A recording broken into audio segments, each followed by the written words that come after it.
Good morning, DawgNation. Welcome to sunny Los Angeles, California, where it is bright and early here, and wherever you are, wherever you're checking in on the show. Hope you are having a happy and joyous holiday season, and I no doubt bet that you are just like us, counting down the days until January 1st when the Georgia Bulldogs go at it with the Oklahoma Sooners in the Rose Bowl. We're obviously going to talk a lot about that on today's show. We've got Seth Emerson for you coming up here a little bit as well. We'll give you the sights and sounds from L.A. yesterday, including some stuff from the Georgia practice fields. It is all on the way as DawgNation Daily begins right now. Presented by DawgNation.com, this is DawgNation Daily, the daily podcast for Georgia Bulldogs fans. Here's your host, Brandon Adams. You know, many of you are aware that I do a show in the afternoons, typically on the SEC Country Facebook page called AT&T SEC Country Live, and I do it with a guy named Mike Johnson, who was a former Alabama All-American, played a lot of bowl games there with the Crimson Tide, including the Rose Bowl in Pasadena, the site of where we're doing DawgNation Daily from this week. And Mike said something one time before that I have referenced here on this show a couple of times, but it really sticks with me as probably an important subplot for a lot of these bowl games that you maybe have to be a former coach or an ex-player to truly understand. One of the things that Mike has said is that there is some sneaky bad blood in these bowls, that when you spend a lot of time in the general vicinity of the team you're playing and you sort of hear about that team for a month from guys and gals like me in the media, or when you're in practice sort of focusing in on a team like that for a long time, there's just a way in which that team probably grows a little tiresome for you. You get a little irritated by them. And, for Georgia and Oklahoma, I think there's a degree to that of which that's probably true. Even though both these teams are kind of going out of their way to sort of put on a good front for the media and say all the right things and behave politely here in California, there's a degree to which, and I hate to say it this way because it's going to come across so harsh, there's a degree to which it almost just seems like these teams are lying. It almost just seems like that they are saying one thing, but privately they believe another, and that privately, as we've said here before on DawgNation Daily, the Georgia folks believe that the SEC way of football is just better. It's just the right way to play the game. The Oklahoma folks believe that their brand of football is just more fun. It's more exciting, more engaging, and the kind of pace with which Georgia's going to have a hard time keeping up when you get to the Rose Bowl. They're not saying all of this very much out loud. They're certainly not, giving bulletin board fodder and material to the other side here. But there's a degree to which that almost has to be true, or at least it seems like it would be true. And every now and then you have these moments where maybe some real thoughts kind of creep in, maybe some real feelings kind of bubble up to the surface here. Maybe an example of that yesterday coming from, and I'm going to butcher the name here, as my colleague Mark on the scene with us here in L.A. has said, there's a reason why Lincoln Riley calls him Obo. It's Ogbonnia Okoronkwo, the legendary, very good defensive end pass rusher for the Oklahoma Sooners. He met with the media for a bit yesterday, and the question comes up once again of, hey, what's it like for an Oklahoma team to go up against the SEC? There's been a bit of a rivalry between the Sooners and the SEC going back to time when Bob Stoops was the Oklahoma head coach, and Obo gives a pretty blunt statement here. He says, we're done talking. We've been hearing this every year. We play SEC teams every year, and we beat them by a lot. And there's a certain way of reading that quote, and it sort of sounds a bit like a harsh statement, a bit like the kind of thing that Georgia fans are going to give some attention towards. In fact, I heard from some people on Twitter about this. It's probably also fair to point out to Obo here in defense of him.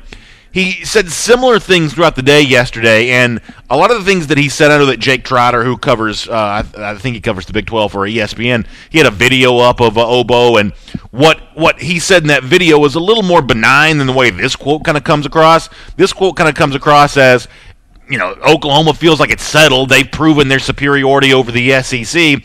In subsequent statements, maybe he wasn't quite so full-throated with what he said there, but definitely a lot of Georgia fans are noticing this idea that Oklahoma's played SEC teams every year, has won those games against the SEC teams that it's played, and sort of proven its superiority over the league. I think a lot of Georgia fans would point out, well, now hold on just a minute here. The Auburn team that you beat in the Sugar Bowl last year was 8-5, and that was a team that Georgia, another 8-win team, also beat as well. So let's not act like a victory against Auburn in last year's Sugar Bowl is some sort of proof about Oklahoma's superiority over the SEC, because Auburn wasn't exactly the standard bearer for the league in that regard. Also, go back to a couple years before when Oklahoma had won at Tennessee. I mean, listen, a Butch Jones Tennessee team, that's not going to be proof of anything. No one's going to, give you a trophy for beating Butch Jones Tennessee, but clearly that's what Oklahoma did, and it's obviously important to Oklahoma when it goes out there and wins those games against the SEC. And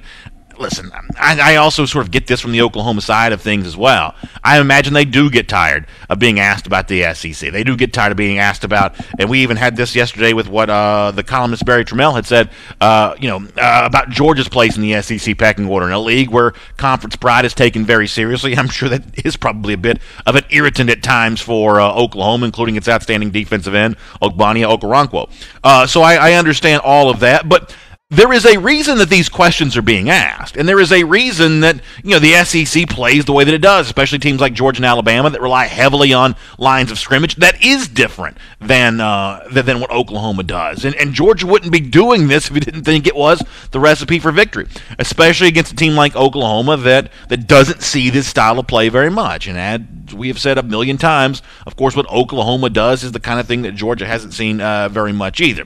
But I think the bottom line for Georgia fans on that particular part of the discussion is, don't think you've proven yourself too much against the SEC because you've beaten somewhat middling SEC teams over the last couple of years. If you think Georgia is on January 1st going to be anywhere near the SEC teams you played recently, I think you're very much mistaken on that. But not only is Georgia better than the previous SEC teams that Oklahoma's played recently, it's also a lot better than it was a year ago. And when the Georgia folks met with the media yesterday, that was the big talk of the conversation. As we said on yesterday's program for a moment, that Georgia is almost like the surprise newcomer to this playoff. You've got defending national champion Clemson; they're getting a lot of attention. Alabama's been in every playoff dating back to the inaugural year of 2014. Oklahoma's got the Heisman Trophy winner. Georgia's the team that a lot of the national media is having to sort of scratch its head and figure out how did Georgia get here so fast in year 2 under Kirby Smart. And I think one of the things that those of us who sort of live and die with this program every day would say is, a lot of it's about how much better the offense got, and dramatically different in year 2 compared to year 1. We had a chance to catch up with Georgia offense coordinator Jim Chaney yesterday, and he was asked about the improvement of his offense. Was he satisfied with what he's seen here in year 2? And Chaney sounded very much like a coach. Here he is. As a coach, you're never happy. You're always looking for the perfect ball game, and so have we met every goal? And no, we haven't. Have we exceeded our expectations? No, we haven't. Have we played our best football yet? I don't believe we have. I still believe there's another game or two out there that we can hopefully go out and prove that we're even better than what we've been able to do thus far. So being content with where we're at, I would say that's not true. I think we can continue to get better, and I believe we will. All right, we're going to go. So that's very much a coach-like answer from Jim Chaney, and I'm going to take a moment here to give him a bit of credit, though, because there is something that Chaney could have said there that he did not say. Chaney could have said, hey, I told y'all everything was going to be fine. I told you that this was a process that had to be worked through, but Chaney has never kind of taken that tack with Georgia. Think about when he spoke last season before the Liberty Bowl in Memphis. That's how, by the way, how far Georgia's come in just a year. But last year, he kind of fell on the sword a bit, and he talked about the fact that the offense wasn't as good as it needed to be, and he took the blame for a lot of that a season ago. Yesterday, meeting with the media in the Rose Bowl of all places, quite a climb in just 12 months' time. Chaney could have taken a bit of a victory lap, but he chose not to do that. That's kind of a interesting thing there from Chaney, and I think kind of a testament to his character as well. But the offense is better one way or another. Why is the offense better for Georgia this season? How is it that that offense allowed Georgia to punch a ticket to the college football playoff? Oklahoma defensive coordinator Mike Stoops weighed in on that subject when he met with the media. What Stoops said about the Georgia offense is the biggest improvement that he's seen is the offensive line. And they've been able to do it with those guys up front and giving those running backs a little bit of space. They don't need much. They're great players, and you got them. They'll do a good job of not letting you penetrate too much and giving those guys opportunities. I think Stoops is right about that with what he says, his assessment of the Georgia offensive line, that it is the reason why the offense overall has gotten better. But I think for a lot of Georgia fans, it also leads to another moment of curiosity of, okay, well, it's easy to understand the offense is better because the offensive line is playing better, but why is it that the offensive line is playing so much better this season? Well, I had a chance to ask one of the anchors of that Georgia offensive line, Isaiah Wynn, the left tackle, that question yesterday. How is it that you guys are performing so much better this year than you did a season ago? I thought Wynn gave a pretty interesting answer. Take a listen. My name is Brandon Adams from DawgNation.com. My question's for Isaiah. I think most people would say that the Georgia offensive line played much better this season than the year before. What do you attribute the improvement to? We definitely bought in this season. I mean, we definitely had to get used to the coaching staff, and I definitely believe everybody just did a good job of stepping up leadership-wise and pulling everybody along just enough to buy in and make sure that everybody's doing it the right way. So good stuff from Isaiah Wynn, who's always a smart, thoughtful guy. And the bottom line for me in this entire discussion is, to go back to what Obo said about the SEC earlier, certainly Oklahoma can take a little bit of pride in its recent record against the SEC, but Georgia fans know this brand of SEC football that the Dogs play is much better than the ones of the SEC teams that Oklahoma has been playing recently. And by the way, also Georgia a lot better now than it was this time a year ago, and I think you've got to give guys like Jim Chaney and Isaiah Wynn a lot of credit for that. It is good to have you with us here today on DawgNation Daily, whether you're watching us live from LA on video right now, checking us out in podcast form later on the day. Of course, we'll try to make that easy for you to find. iTunes, SoundCloud, the world-famous DawgNation.com. Always good to be with you on the radio as well here on Athens Sports Radio, 960 The Ref. And, one of the things we've been doing here each and every day during this time is taking a look closely at what's going to happen on the field for Georgia and Oklahoma. We're calling it Simply Smarter Game Planning, brought to you by Aldi, the home of Simply Smarter Shopping. And I think that, as I talk to Georgia fans here in L.A. or talk to folks that are covering this game, I think we continue to kind of look in on a key issue for Georgia, and that is, how do you get the running backs for the Dogs involved in this game without putting Jake Fromm at the risk of being in a third and long situation too much if the running game is slow going on the early downs or early on in this game? I think that you've got to find a way to provide a steady dose of Sony Michel and Nick Chubb. That is obviously the key to victory for the Dogs here in some form or fashion. And with that in mind, I thought that Sony Michel yesterday was asked a really interesting question by the ESPN reporter Tom Rinaldi to sort of describe his relationship with Chubb, the two great senior leaders for Georgia. How do they help each other? How do they coexist so well with each other? And Michel, who is always a pretty sharp guy, gave a great answer to this question. Here's Sony Michel. It's just the competitive nature that's in us that keeps us, pushing each other to be better. If I see something on the football field that he does that's out of character, even in practice, I would tell him. As a teammate, you don't want to be afraid of, stepping on anybody's toes, but you have to, just to help the other person improve, and he does the same for me. Jim. So good stuff there from Sony Michel. And, I think when you talk about getting these guys involved in the game plan, I think it's got to be more than just the traditional runs. I mean, moving the chains is critical here for keeping Baker Mayfield on the bench, keeping that Oklahoma offense at bay. But that doesn't just mean the sort of clock-killing, yard-chewing running plays. I mean, we saw, Sony Michel, catch the football against Auburn in the SEC championship game. That was a part of a pretty creative game plan, I think, from Jim Chaney there. And the Georgia fans that I've heard from, both here and in L.A., and in our comment section throughout the week on DawgNation Daily and our special DawgNation recaps that we've been doing throughout the evening here, I mean, the one thing they're saying is, hey, can we see some more of what we saw in the Auburn SEC championship game in this game against Oklahoma as well? And I think that that opportunity does exist. In just a moment, we're going to hear from Seth Emerson, who is obviously doing a good job covering this game for DawgNation.com. We kind of talked about this in the interview that you're going to hear in just a moment. In so many ways, for me, it boils down to what happens on first down. Can you make it 2nd and 6? Do you avoid the 3rd and long? I know when Stoops, the Oklahoma defensive coordinator, spoke to the media yesterday, he talked about that Georgia wants to avoid those 3rd and long situations, and leaning on the guy that we just heard from, Sony Michel, is a good way to make sure that happens. Whether he's running the football, catching the football, whatever, a lot of Sony Michel, including a lot of Nick Chubb, is a good way for a Simply Smarter game planning to unfold. And of course, Simply Smarter smarter game planning here on Dog Nation Daily is brought to you by our friends at Aldi. Celebrate the holidays with a delicious meal, bubbly spirits, and your favorite company. Stop in today for everything you need to create a magical holiday soiree. Simply smarter shopping at your local Aldi. Before I bring on Seth Emerson, I'll also remind you that Dog Nation Daily is brought to you in part today by my friends at MyBookie. And, of course, listen, this time of year, a lot of y'all have these bets getting down on a lot of these college football games. And the thing that you want is that fast, no-hassle payout when you win. Well, that's why you want to trust my friends at MyBookie, because they got that rock-solid reputation. They are known for doing that in just 2 business days. You win, they pay at MyBookie. And right now, they've got an even better offer for you than that. You can get your first deposit matched up to 100% when you use the promo code DawgNation. So the website to remember, mybookie.ag, the promo code DawgNation. Sign up. Your first deposit can be matched up to 100%. You play, you win, you get paid. It is as simple as that with my friends at MyBookie. Check them out on the web at mybookie.ag. But make sure you use the promo code DawgNation to activate the offer. All right, we've got a lot of fun coming up here today on Dog Nation Daily.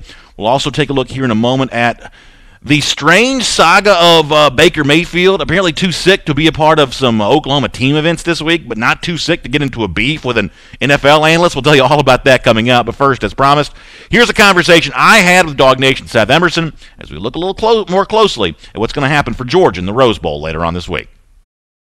Here with Dog Nation, Seth Emerson, part of our coverage of the Rose Bowl, continuing all week from L.A. And Seth, we both just got back from Georgia practice not too long ago, and obviously one of the big topics this week has been how you block out the distractions that come from a Rose Bowl. And when you see this sort of sunbathed practice, all the palm trees all around, it almost seems easier said than done, treating this like a normal football game when the backdrop is clearly so different than anything else that Georgia's seen at any point in time this season. Is that something you'd agree with? Well, it reminded me, just being at practice, of their usual bowl practice. It's always in a different setting. What was interesting was being at Disneyland yesterday, and the idea that we're not here to ride the rides. This is a real business trip, like a real game. Well, then they went and they rode the rides, whatever. And Kirby Smart right there in the middle of it, that viral clip that was great, of Chubb getting scared and Roquan holding on to Kirby's. They're trying to maintain a balance here, have some fun, but also know that it's a game, and they've got a chance at a championship. It seems, I guess, objectively true that Georgia has had strong leadership this season. Does it make it easier in your mind to strike that balance when you have had pretty level-headed seniors all season long? Yeah, that's something that's guided them the whole way. Their senior leadership now. Sony Michel, his kind of talking point when we've been talking to him the last couple of days is, hey, it's not just the seniors and the veterans. It's, these freshmen, these young guys have bought in, quote unquote, and that's been a real turning point. I still lean on it's the seniors and the juniors like Roquan Smith and those guys, because those guys, not only are there a lot of those seniors and juniors, but they are predominantly their starters and first and second teamers. And that, look, I mean, they passed the test when they went to Notre Dame. They passed the test when they continued to take care of business until the Auburn game, and then passed the test when they had another shot at Auburn, when they knew that the winner of that game would get here. So I just don't know that we've seen anything, including Jake Fromm. I think he's passed every test that you would need. I don't know that we've seen anything that would indicate that this team the moment will be too big for them or anything like that. I think this, when it come in Oklahoma with Baker Mayfield and the fact that they were in the Sugar Bowl last year and 2 years ago they were in the playoff, I think in intangibles this game probably don't favor either team. It's just going to come down to football. Let me go onto the field for something else for a moment. I'm going to paraphrase something you wrote the other day, that obviously everybody knows about the Georgia defense, everybody knows about the Oklahoma offense, but the Georgia offense may be a little bit better than some of the national folks realize, and the Oklahoma defense may also be a little bit better than maybe even some of the Georgia fans realize in terms of how those two units can impact the final storyline for this game, correct? Yeah, I think we, having watched, and I may be prejudiced here from watching Georgia all year, I think this offense is better than a lot of the stats show, especially when you look at yards per play, and especially when you consider the amount of blowouts they had, that in the fourth quarter, when they might have been racking up more yardage to increase their stat rankings, they were handing the ball off and not doing anything with it. And when they had to make plays, they tended to make those plays. With Oklahoma, it's more of a question. Is that defense something that just is a product of playing all those Big 12 offenses, or is it just a kind of mediocre, average at best defense?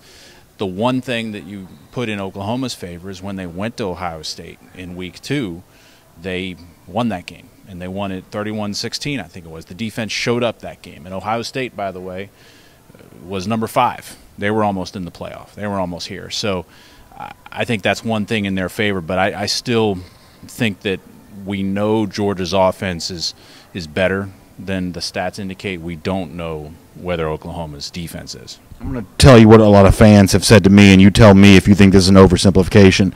Obviously, Georgia's offense wants to keep Baker Mayfield on the bench, and it really comes down to first down, right? Can Georgia get those 4 yards on first down, make it 2nd and 6? And you could almost distill the final score of this game down to what Georgia does on first down in terms of being able to move the chains and maybe keep Mayfield on the sideline. I mean, yeah, you don't. One thing Mike Stoops, the defensive coordinator for Oklahoma, said today was you don't want to, if you're Georgia, you don't want to be in 3rd and long ultimately, but they can get 3rd and long if they need to and convert. But so yeah, I mean, first down is a key, but it's just mainly getting the first downs and keeping them off the field to begin with. Now, at the same time, as much as if you're Georgia, okay, maybe there's an overall strategy of keep Baker Mayfield off the field and have some nice long drives, but would you rather have a 7-minute drive that ends in a missed field goal or a field goal, or would you rather have a one-play 80-yard touchdown? Keeping them off the field is one thing. Scoring touchdowns, because I don't think anybody thinks that you're going to hold Oklahoma in the teens. I mean, I'd be shocked if that happens. I mean, ultimately, Georgia's got to score some touchdowns in this game. Good stuff, Seth. Thanks for your time. Thanks, Brandon. Always good to get a chance to check in with Seth Emerson, who was with us yesterday at Georgia practice, obviously watching that closely. Make sure you read everything that he's got coming up for you at DawgNation.com here over the course of the next few days from Los Angeles and Pasadena, and, of course, Chip Towers as well, doing a great job covering that. It's really fun to be a part of this entire team of folks from DawgNation who are bringing this Rose Bowl coverage to you, and we've got a lot of fun stuff planned on later on today as well. We'll be telling you more about that throughout the day. Just make sure you stay close to DawgNation and the DawgNation Facebook page for a whole lot on that. We are here live in Los Angeles. For those of you watching us on video, good to have you with us. What we're going to do now is dive in, give you a chance to sound off. We've done this over the last couple of days during this portion of the show. It's actually been really fun. We promised at the beginning of the week a chance to hear from a lot more of you during the show. And, of course, for our podcast audience, we appreciate you accommodating a slightly different format and schedule for us in that respect. But it's fun to catch up with the Dog fans, find out what you're thinking as we're getting closer and closer to January 1st being here, seeing a lot more from Georgia on the practice field, and really, very serious-minded yesterday as the Dogs on the field. It is a beautiful facility where Georgia practices, too, by the way. It's the, what's it called, the StubHub Center. It's where the LA Galaxy, the MLS team, plays its games. The LA Chargers, who've moved over, obviously, from San Diego this year, I guess it's their temporary home as well. Really, really pretty, very California-esque sports complex on palm trees. I guess there's also a college that's connected to this as well, and so a lot of those practice fields in Georgia on those fields kind of going at it yesterday. A nice thing to see. We'll show you some of that video throughout here. Do want to get some of your comments, though, and talk about what's going to happen for the Georgia Bulldogs. Charles Goodson says, how many sacks is Roquan Smith going to have? And this gets back to, we did our Simply Smarter game planning brought to you by Aldi a moment ago, but this is another aspect of game planning for Georgia that Mel Tucker, Kirby Smart have to decide what is going to be simply smarter here. Is it simply smarter to bring guys like Roquan and Lorenzo Carter in on pressure and in blitz situations? At least in Roquan's case, it would be more of a blitz situation. Is that what Georgia wants to do, or does it want to drop these linebackers back in coverage and push a lot of throws underneath? Obviously, Oklahoma makes a lot of its bones on some of those shorter throws, and if you can contain those shorter throws and use your playmaking defensive guys to keep the ball in front of them, that limits the ability of what Oklahoma is going to do. I know we had Chip Towers here on DawgNation Daily yesterday. Chip said at the time he thought that might be the tack that Georgia took, the game plan approach that Georgia took of maybe not bringing as much blitz pressure, maybe not bringing those extra pass rushers too much, but instead trying to play a conservative game plan where you keep the ball in front of the defenders and and see how that goes. Obviously, that would affect Roquan Smith's sack total depending on how Georgia decides to play that, and that's one of the choices these Georgia coaches are going to be facing here in the next couple of days.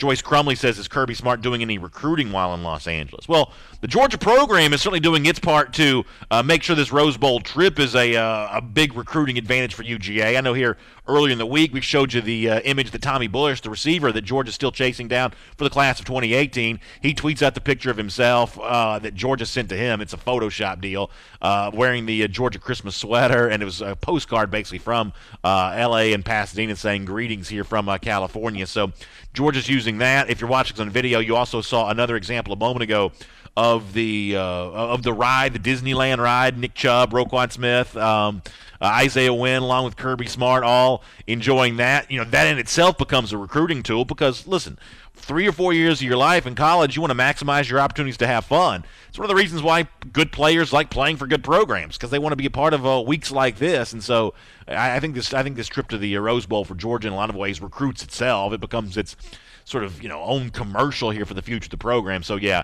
the recruiting work continues for the Dogs, and this Rose Bowl trip's a big part of a lot of that. Robert Ogle says he thinks the Dogs come out firing on all cylinders. The Dogs are going to stun the world and win big.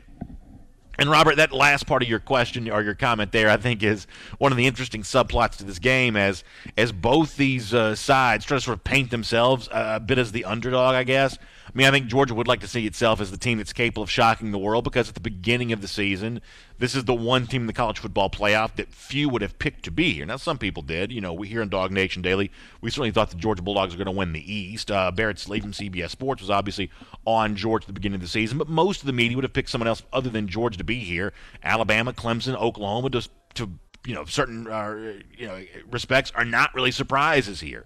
So Georgia, I think, would like to sort of use that as a way of kind of painting itself as the underdog somewhat for Oklahoma because they are actually the point spread underdog in the game. Maybe they would try to use that to their advantage to try to say the same thing. So yeah, the idea of shock the world, nobody believes in us, that's a pretty common sports storyline. I think both these teams would like to try to grab that for their own here, but it may be difficult for either one to truly do it. Drew Miller says, hope the Dogs receivers have a huge game. I thought that was one of the interesting comments that Mike Stoops, the Oklahoma defensive coordinator, made yesterday, was saying that the most underrated part of this team, when he looks at the Georgia offense, what he sees as the most underrated aspect are the Georgia wide receivers. And to be frank here, I don't know that there were some moments in the season when maybe some Georgia fans might have disagreed with that a little bit. Maybe some Georgia fans might have thought that this wide receiving core not giving Georgia everything that it needs. At times it seems like Georgia was relying too much on just Javon Wims, not getting the ball enough to Terry Godwin for whatever reason, not getting the ball to McCole Hardman enough for whatever reason. There was just a limited number of catches being made by wide receivers. The ones that were the guy that seemed to be bringing them down them all was Javon Wims, and we know the struggle there. If it's only one receiver catching the lion's share of the balls, then it becomes a lot easier to take that guy away. But then you saw the game plan that emerged during the SEC championship, and all of a sudden you saw Wims not even be Georgia's leading receiver that day. And there were at least 3 receivers that caught balls that day. Isaac Nada also added a touchdown. So all of a sudden now what Stoops is saying, it feels like it has a chance of being a little at least closer to being true based on the way in which Georgia got its wide receivers involved during the SEC championship. So kind of an interesting statement from Stoops on that. Drew Stevens says, everyone's sleeping on Fromm. If we get the run game going, Fromm's going to burn them on the play action, the RPOs. And Drew, I agree with that. And the way that I keep saying this is, and this is my opinion when it comes to Fromm, I cannot promise you that Georgia will win this game. I think Georgia probably will, but Oklahoma's a good team. I mean, Oklahoma could certainly beat Georgia, could certainly win the whole tournament here. I mean, Oklahoma's pretty dadgum good. So I can't promise you that Georgia will win, but what I believe that I can promise you is if Georgia loses, Jake Fromm's just not going to be the reason why. Jake Fromm is a quarterback that I trust. You talk about RPOs. I mean, I saw Georgia working in some of that briefly yesterday in some of the drill stuff. Those quick sort of pop passes from Fromm. He's just good at that. Now, yesterday at the practice field, he's not having to read any kind of defense or anything like that. These are just drills essentially. But if you look at one of the aspects that's made Fromm a good quarterback during the season, it is that ability to make the kind of quick throw, quick decision. And I think mixing some of that in on the early downs is important here too.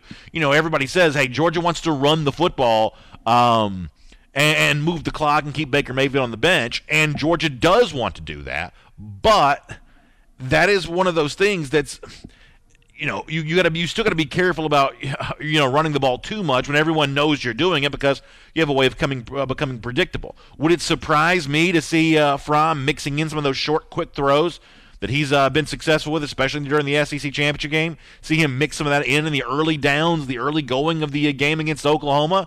I think that that would not be a huge surprise to me at all. I think that'd be a pretty creative way to use Jake Fromm here. I mean, obviously Georgia's final determination of who wins and loses this game is going to rest with the running backs, Chubb and Michelle, who've talked about, DeAndre Swift also. That's the final tally of who's going to win this game.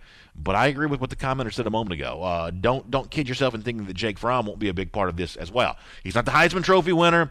He's only a true freshman, but he's the quarterback on this team for a reason. He's got Georgia to this spot for a reason. I think Fromm is the kind of guy that you can trust here in this game. J.C. Howell says, I think Georgia's going to win 38-24.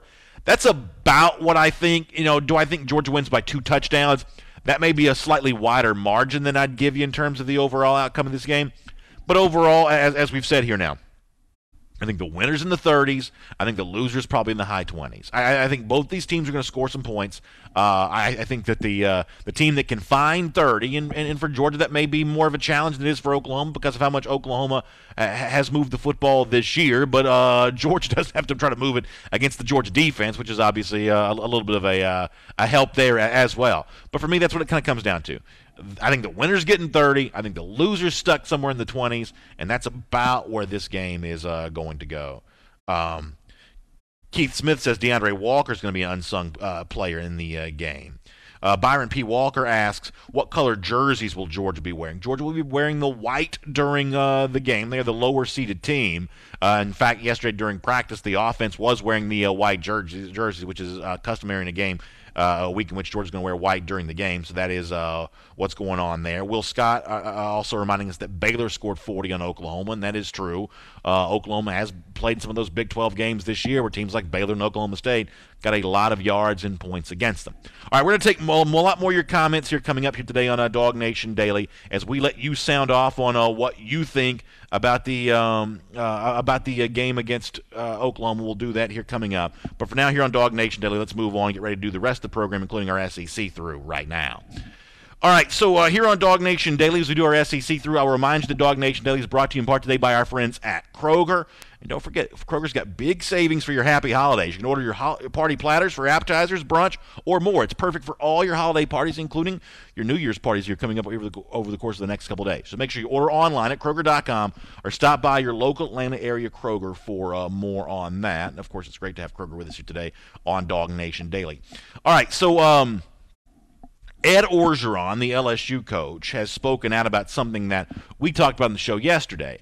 The reports that are out there that LSU could be moving on from the offensive coordinator, Matt Canada, at the end of the season. We said yesterday that we think here on this show that'd be a disaster for the Tigers, and it's the kind of thing that I think would really reflect poorly on Orgeron's leadership and management of the LSU program. And I think, I haven't been on AT&T SEC Country Live, at least in a host capacity this week, but I've got to imagine a lot of the LSU fans who watch that show every day are probably pretty concerned about what might be going on here. And what Orgeron says when he speaks to the media about this does not do a whole lot to kind of calm down those fears that Orgeron may be making kind of an odd move here of moving on from Canada after just 1 year on the job. What Orgeron said, I'm going to paraphrase his quote here, was that Canada's our play caller for the Notre Dame game, and right now all we care about is beating Notre Dame. Well, that may be what Orgeron wants to say, but that's not how LSU fans feel. They're way more worried about the future of the program 2018 and beyond they are about beating Notre Dame in some meaningless bowl game, so meaningless, in fact, that Arden Key's not even going to play in it. This really, I think, calls into question the stewardship of Orgeron here with one of the pristine programs in the SEC, LSU. If he's looking for another offensive coordinator here this offseason, I think that you can start the clock on Orgeron as coach of LSU, and that clock may run out and expire before he has a chance to enjoy success. Canada was a Broyles Award finalist before coming to LSU. If he's not working out with the Tigers, that feels to me more of a problem with the situation in Baton Rouge than the problem with Matt Canada. Canada, I think, still has a very bright future in the coaching ranks. Thought our buddy Mark Burnett, who does a good job covering the Alabama Crimson Tide for SECCountry.com, had a really interesting story about Alabama quarterback Jalen Hurts. Now, Some of y'all are aware of my, I guess, fairly strong opinion on Hurts. I think Hurts is very limited as a quarterback. And I think that Hurts is going to be the reason why Alabama's not going to win the national championship. Now, I think Alabama can still beat Clemson without a lot from Hurts. But I think that ultimately, Hurts is a guy that, is still less than 50% of his throws deep down the field. I think overall he's still more of a runner than a thrower. And against elite competition like Deshaun Watson last year, like Jarrett Stidham in the Iron Bowl, against elite competition and top-flight quarterbacks, I think that Jalen Hurts just leaves something to be desired. Well, Alabama players have obviously heard some of that criticism. Mark got some quotes from them about their thoughts about playing for Hurts, and they're all behind him. They're all in support of him. They're all rallying behind him. And I get why these guys want to stick up for their quarterback, but as a Georgia fan, ask yourself this question for a moment. Now, I know that the Georgia coaches and players don't want to look ahead to a potential national championship matchup against Alabama. I do get that, but for 2 seconds here, we can at least briefly think about that. What would scare you more as a Georgia fan against Alabama? Trying to contain the running quarterback, Jalen Hurts, who is going to be limited throwing the football, or trying to deal with an Alabama offense that had a guy like Tua Tagovailoa, the backup, who is a terrific throwing arm, a kind of guy that brings the vertical passing game into the discussion there, and all of a sudden you activate, a lot more from Devontae Smith and a lot more from Henry Ruggs, the wide receiving core, Calvin Ridley, Jerry Jeudy, the outstanding freshman. If I think about what would be tougher to stop, it's the Alabama that I just described there in the latter sense, with a more capable throwing quarterback, getting those wide receivers involved. That's the Alabama team that's tougher to beat. So I get the Alabama folks want to stick up for their quarterback, Jalen Hurts, but Alabama would just be better if Tua Tagovailoa was playing quarterback for them. Football Scoop's got an interesting report that Charles Kelly, the embattled former Florida State defensive coordinator, a guy that was not popular with the Seminole fans, looks to be on his way to joining the staff of Jeremy Pruitt at Tennessee. We don't really know what capacity Kelly's going to be in here. I think this is an example of Seminole fans had grown tired of him as defensive coordinator. One of the reasons why they were sometimes upset with Jimbo Fisher is because Fisher had shown some loyalty to Kelly. But Kelly's still, a competent coaching mind. He's worked at a major program, and I think this would probably be a pretty good addition for Pruitt at Tennessee if that's the direction they choose to go there. Not a home run hire in any capacity, but as a position coach, as a guy filling out the staff, that may be a pretty good spot for Jeremy Pruitt to bring in a guy like Kelly who's spent some time at Florida State. One more quick story I'll get to here. Malik Zaire is leaving Florida. His dad spoke to SEC Country and gave some quotes, made it sound like that he was not happy with his time at Florida whatsoever. You'll remember he was the transfer into the Florida program, could have stayed around for another year, now choosing not to. Said he felt like he was sold a bill of goods from Florida. The truth is, I hate to say it this way, I'm not going to pick on the young man, but my gosh, the Florida quarterback situation this year was wretched. It seems like he had plenty of opportunities to win the job and just couldn't do it. So, listen, I like piling on Jim McElwain. We certainly have done that here on DawgNation Daily. I think he was a disaster in running the Florida program, but let's not act like that there weren't opportunities at quarterback this year for the Gators for whatever reason. Zaire was not able to step up and take them. And now for a coach in Dan Mullen, who we all know wants to run the sort of dual-threat quarterback. The only dual-threat quarterback left on the roster is the 2018 signee Emory Jones. So good luck with that if you're Florida. We'll make that your SEC through. And now here on DawgNation Daily Live from L.A., we'll turn our attentions back to the Rose Bowl. Oh, yeah, by the way, before we do that, I guess I should probably also mention this as well, that we do have a couple SEC teams in bowl games today. I should mention that Texas A&M plays Wake Forest in the the Belk Bowl. You've got Kentucky playing Northwestern in the Music City Bowl. So you've got a couple SEC teams getting going in the bowls today. You also got a really good one tonight between Ohio State and USC in the Cotton Bowl. So the bowl season starts to heat up a little bit. But y'all are thinking about the you're thinking about the Rose Bowl, and you're thinking about what's going to happen between Georgia and Oklahoma. And one of the weird subplots that starts to creep in here a little bit is whatever's going on with Baker Mayfield, who did not go this team to Disneyland. I think he may have missed another team function yesterday. He's continuing to practice, but this idea that Mayfield's under the weather continues to kind of be out there as sort of a, I don't know if this is a true storyline for the game, but it's something people keep talking about, so maybe from that standpoint it is a storyline. Chris Fowler had a tweet that I noticed. Fowler tweets, certainly hope Baker Mayfield is well enough to play at 100% Monday. That's kind of a dire sentence from Fowler here. If he were an announcer instead of a quarterback, he'd be in trouble. The cold flu sounded awful at practice, Fowler says. Old-fashioned bed rest is needed. Oklahoma football probably eager to hear about any homespun remedies. I mean, is it that serious for Baker Mayfield here? I mean, it seems like that Chris Fowler's kind of turning up the drama somewhat on the illness for Baker Mayfield. I mean, for me, I want to say, call me when he misses practice, okay? Because what I don't want, and listen, maybe I'm growing tired of this Oklahoma stuff as well, and I'm going to sound, probably a little bit more like a fan than a media member when I say this, but what I don't want is for Mayfield, who maybe veers in the direction of the over-dramatic every now and then, maybe even melodramatic from time to time, I don't want him to think that he's going to use this Rose Bowl and this Georgia defense to have his version of the Jordan flu game where like he sort of guts his way out to a victory battling illness all week. Either you're sick or you're not. And if you're practicing, you don't get to say you're sick. Okay, so I'm a little over some of this sick talk. John Shin, who was on DawgNation Daily early in the week, he kind of also had his own version of this tweet. What Shin reports from the Oklahoma practice is that Mayfield threw the ball fine during the portion open to the media, but he does look like he's getting over the flu. So, I mean, here's the guy, Shin, that's been around Oklahoma for a while, and for him to say, to my eyes, I look at Mayfield during practice, and he looks like he's been sick. I mean, you can't help but notice that. I mean, but once again, either he's practicing or not. And if he's practicing, he's playing. And if he's practicing, then he's not, too sick to be 100%, whether Chris Fowler's giving these melodramatic tweets or not. I am somewhat interested in the storyline, given the fact that I thought it would go away by now, the fact that it hasn't, somewhat curious, but I think Mayfield's going to be fine. He is expected to meet with the media a little later on this morning here in California. If he doesn't do that, then maybe we can talk, but as of right now, things seem fine. He's clearly healthy enough to have beefs with NFL analysts on Twitter. Did you see what Mark Schlereth, the former ESPN personality, tweeted out? I guess he got an argument over Mayfield. He called the Heisman a garbage award. He says, when the last Heisman quarterback to be worth, what in the NFL. Then he says, get lost, Oklahoma fanboy. Well, somehow Baker Mayfield sees this exchange on Twitter. He fires back at Mark Schlereth. He says, you got it, big fella. At least tag me in all your stuff. In other words, saying, don't subtweet me here. So Baker Mayfield, who kind of finds his way into the headlines, sometimes not even trying to, becomes a little bit of a Twitter storyline last night, going to do battle with Mark Schlereth. So too sick to do team function in the Rose Bowl, not too sick to beef with folks on Twitter. Make of that what you will. But for now, we'll get ready to wrap up our program. And of course, here on DawgNation Daily, it has been great to have you with us here from L.A. If you're listening to us on the podcast, if you're on video, stick with us. We'll have more of your comments here coming up in just a moment.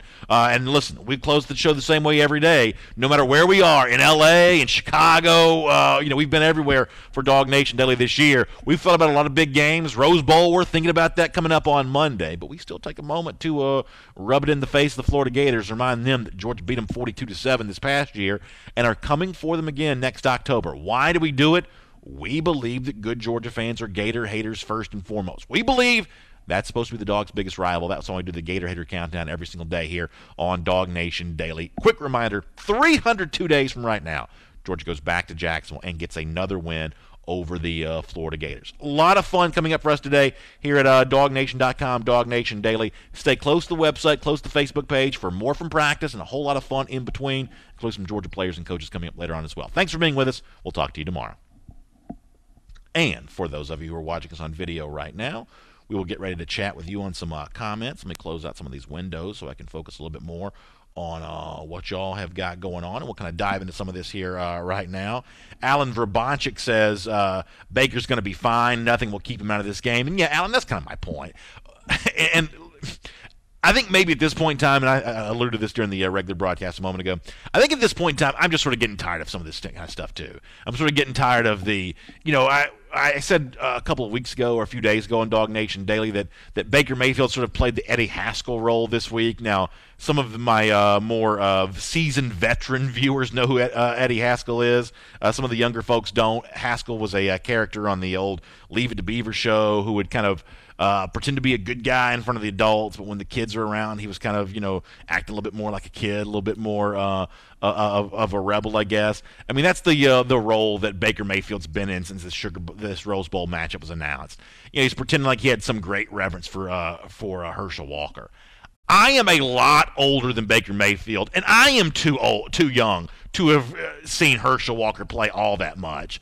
I don't buy for a minute Baker Mayfield even knows who Herschel Walker is. I mean, this is all just some sort of, act that Mayfield's been a part of, and sort of it's the role he wants to play, and now it sort of feels like the is he sick, is he going to be 100%? It just sort of feels like more drama for a guy like Mayfield who cultivates a lot of that. But once again, I will tell you that's probably a little bit of irritation kind of seeping into my voice.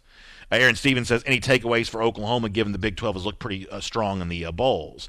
Yeah, we talked about that on Twitter a little bit last night. Texas beats Missouri, but, Texas is an outlier from in the Big 12 because Texas is actually one of the few Big 12 teams that actually has a fairly strong number of 4- and 5-star recruits. Most of what the Big 12 does is is sort of built on the backs of less than 4- and 5-star recruits. So Texas beating Missouri to me is not so much a reflection of how the Big 12 fares against the SEC, because Missouri is a lot more like a Big 12 profile, and Texas is a lot more like an SEC profile. I mean, the record for the Longhorns may not be great, but that's still overall a fairly strong roster. And I guess what TCU does win last night, but as somebody mentioned to me on Twitter, if Oklahoma wants to pretend like they've scored points against elite defenses because they beat TCU, I mean, you saw a little bit last night of what the TCU defense brings to the table.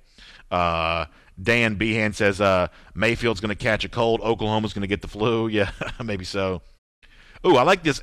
Some of y'all are always great about giving some really specific, bold predictions. Anson McMahon says that he likes the idea of a J.R. Reed pick 6 in the game. That's a great prediction. Love that one. Strong. William Claxton says Oklahoma State only put up 13 points on Texas and 52 on Oklahoma. Yeah, the 52 points that Oklahoma State put up on Oklahoma, that's a tough one to explain away if you're the Sooners. I mean, listen. I mean, I've been the first to tell you, and I'm keeping saying this, and I've got no reason to sort of like participate in any kind of coach speak here. That's not what we do, especially during this portion of the program. We just sort of let it rip and let it fly when we get to this portion of the program. But I do truly believe that the Oklahoma defense is better than some Georgia fans realize, because I really do believe that there is an exchange rate that comes from when you play really fast, and when your opponents want to play fast too. There's just some yards are going to be compiled. I'm going to go somewhere with this, and then I'll come back to the original point. The example that I've sort of cited on this is, think about Georgia Tech here for a moment. Georgia Tech in any given year is going to be somewhere close to the top 5 in the country in total rushing yards. They just compile rushing yards over and over again. But if the game was on the line and you had to pick a team to get you 5 yards in 3rd and 5, are you picking Georgia Tech? I'm not. Even though they've got this huge collection of rushing yards, the total yards don't necessarily tell the true story of exactly what's going on there. I think the Oklahoma defense is the same way. Yes, they have given up a lot of yards. In the case of Oklahoma State, they've given up a lot of points, but have they gotten stops when they've needed to? More often than not, they kind of have. So overall, I think the Oklahoma defense is probably better than some Dog fans are giving it credit for. But to go back to the point the commenter was making, even with me believing that, it is still a little bit hard to explain away 50-something points to Oklahoma State. And when you were giving up 50 in wins, you were just playing a very different brand of football. And I do. I'm an SEC homer. I won't pretend to be otherwise. I do think the SEC brand of football is superior here. Yes, Oklahoma's beaten up on Auburn last year in the Sugar Bowl. They beat Butch Jones' Tennessee team, but how did 2008 Florida fare against Sam Bradford? How did 2009 Alabama fare against Texas? How did the 2010 Auburn team fare against another sort of spread up tempo offense like Oregon? We've seen in national championship situations, we've seen these SEC style teams do pretty well in these environments. So yeah, I do like Georgia here for what it's worth. Trent Boswell coming back to something a lot of folks have talked about, the role that McCole Hardman could play in this game. A lot of Georgia fans believe that he could be the X factor. That continues to be true. Nakia Hester says, it's good to hear from Nakia today, the offensive line can open up some gaps. We'll run it down their throats with very little passing needed.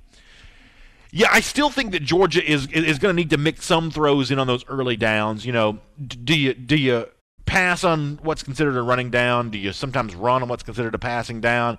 I mean, that is the recipe for a good offense here. And as much as Georgia wants to lean on its running game, I think it's a bit of a mistake to lean too much on it at the expense of becoming predictable here. But the overall point, Nakia, I totally agree with that. The same way that go back and look at some of those replays from Lamont Gilliard in the SEC championship game, just mauling folks up the middle. I think that Ben Cleveland's been an upgrade since he's become a starter on this offensive line. He's opened a lot of holes, to say nothing of the guys that have been doing it all year long. I do expect that group to play well on Monday for sure.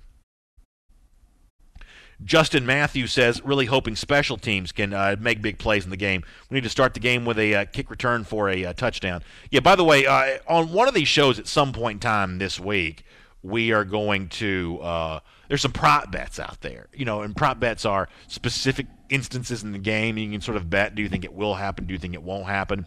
There's some numbers out there for special teams touchdown and for the chances that these kinds of things unfold. We're going to look at some of these prop bets because some of y'all are very confident you think that Georgia's getting a special team score. There's actually a way that you can bet on that. I bet our folks at my bookie will give you a chance to do that as well. Speaking of props, one of the props that you can also bet in on is total passing yards to the quarterbacks. One of our commenters has Fromm over 200. Let's see who this is. This is Martin and Sherry Sellers saying they've got Fromm going over 200 yards passing in the game. That could be an interesting total. That's a pretty strong and bold prediction there as well. Randy Jackson says Fromm's going to need to have at least 20 attempts. Somewhere in that sort of 17, 18 attempts, more than 15, maybe fewer than 20. That may be the magic number for Georgia when it comes to that. Bobby Brown says, I think tackling is going to be the key for the defense. Don't miss tackles. Limit the big plays. Yeah, from time to time, I cite Bill Conley at footballstudyhall.com, and one of the things that Conley keeps track of, which I think is really interesting, and I'm never good at typing on the fly here, but I'll see if I can pull this up. One of the things that that Conley keeps track of are percentage of solo tackles. How much an offense forces a defense to make solo tackles. And obviously that's, in an oversimplified sense, kind of the name of the game for a spread football. You spread it out wide, which means spreading a defense out wide, which means more often than not you're going to have those solo tackles. You don't have help. It's a one-on-one situation. You got to wrap up, bring the guy down. Oklahoma, as you might imagine, pretty good when it comes to that. In fact, I'm going to scroll down here to see if I can find the overall the offensive footprint when it comes to Oklahoma, when it comes to that, that kind of stuff. All right, so the percentage of solo tackles for Oklahoma is 74.7, which is actually only really just slightly above the national average. So 74.7% of the time, Oklahoma is tackled with a solo tackle. That's just 60th in the country. So I think that speaks to what John Shin told us on DawgNation Daily not too long ago, which is that Oklahoma's running the ball a lot more now, playing a lot more between the tackles than it used to, and in those kinds of plays, you're not going to have a ton of solo tackles. But in this game, because the Georgia defensive front, that linebacking core is good, you may see more of those opportunities to make those solo tackles, and in that spot, as the commenter mentioned, tackles become a really important thing. By the way, if we're honest here, that is something that Kirby Smart's been a little critical of this team about this season. He has said, go back, we've obviously played all the audio for you here on DawgNation Daily, but go back and listen. Over and over, Smart has said and told the media, I've been telling y'all this team has not tackled well. Nobody noticed because we were winning. Now, I'm paraphrasing. This is the general sense of what Smart has said. Nobody noticed because we're winning, but I don't think we've been tackling that well. That's what Kirby Smart said over and over again.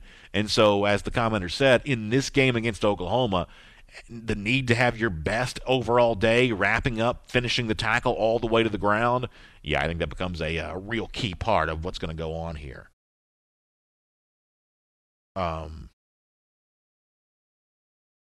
Joey Collins says DeAndre Swift's going to be out of the backfield as receiver, is going to be an X factor.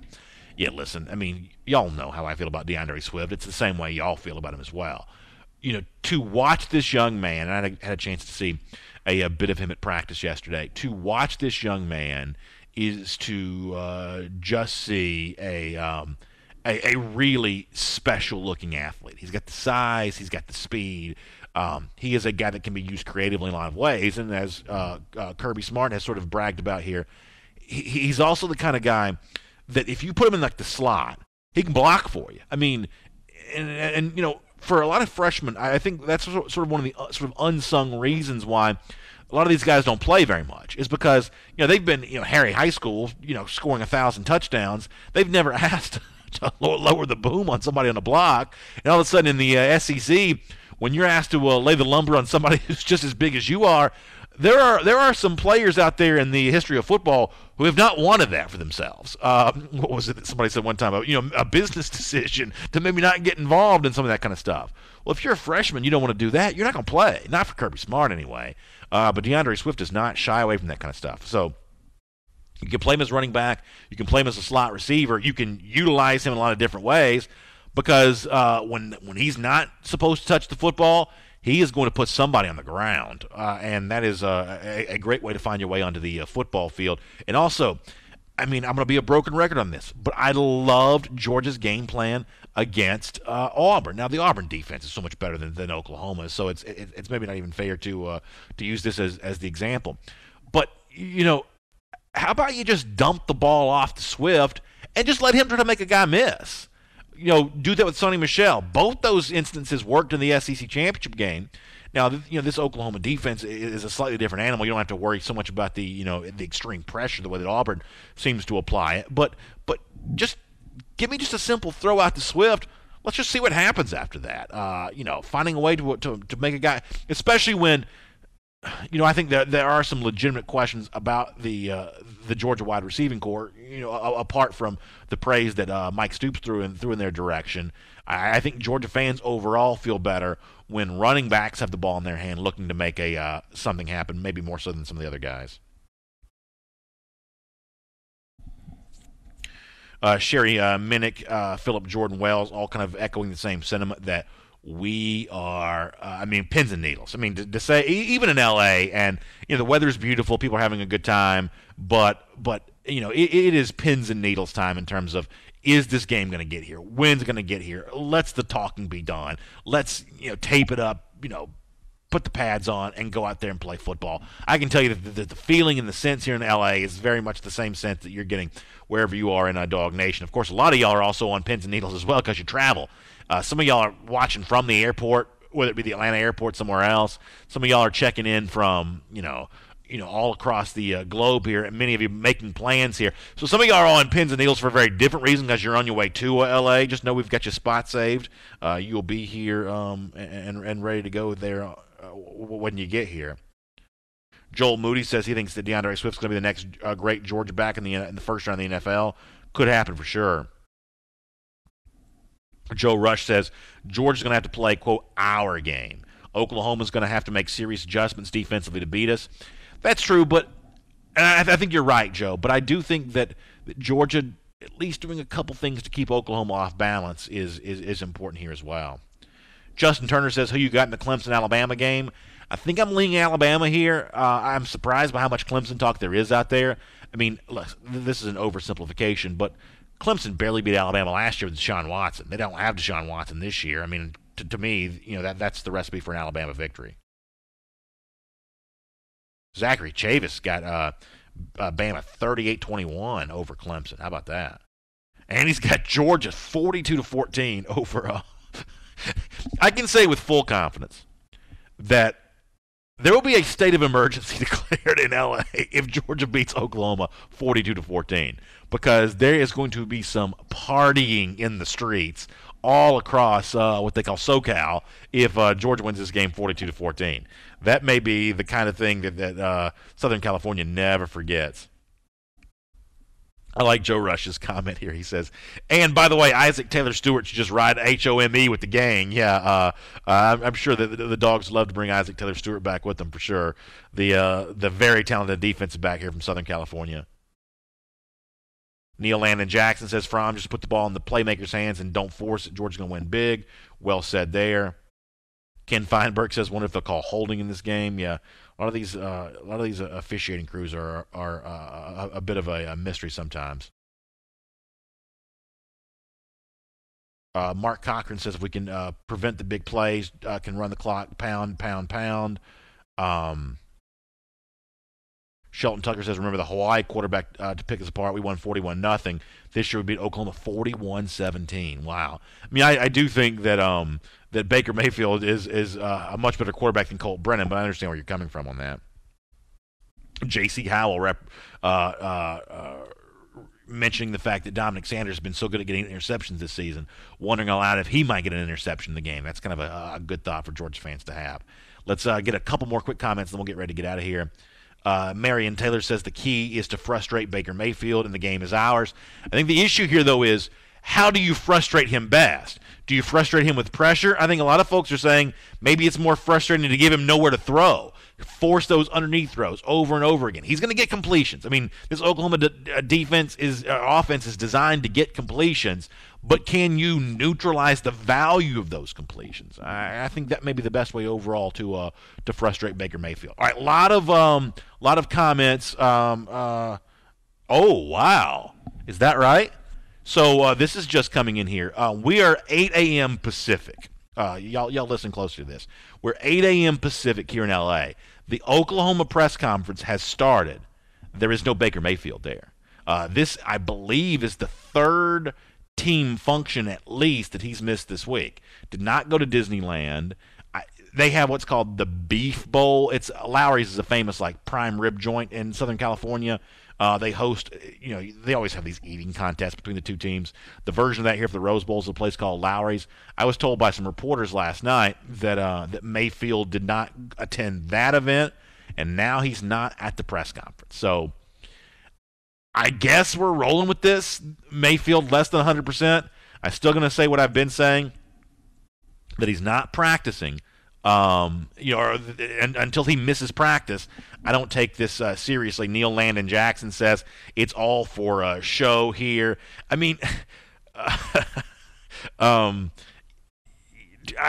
do sort of feel that way as well. This feels like veering the direction of melodrama more so than an actual storyline in this game. But I mean, I have to call myself out on what I said before, that I'd start to take this more seriously if Mayfield doesn't make the media availability today, and he doesn't do that. So stick with DawgNation.com. We'll have more coverage of Baker Mayfield's illness, I guess. We'll certainly be at Georgia practice later on today. A lot of fun and surprises here as well. Chip and Seth will have the written content for you at DawgNation.com. We'll be on video probably a million times between now and dark here in L.A., so keep it where you got it all day long, wherever you are. Hope you're having a happy holiday season. Happy New Year to you. If you're on your way to California, be safe, please. We'll see you when you get here, and we'll look forward to all watching the Dogs against the Sooners on January the 1st. Talk to you soon.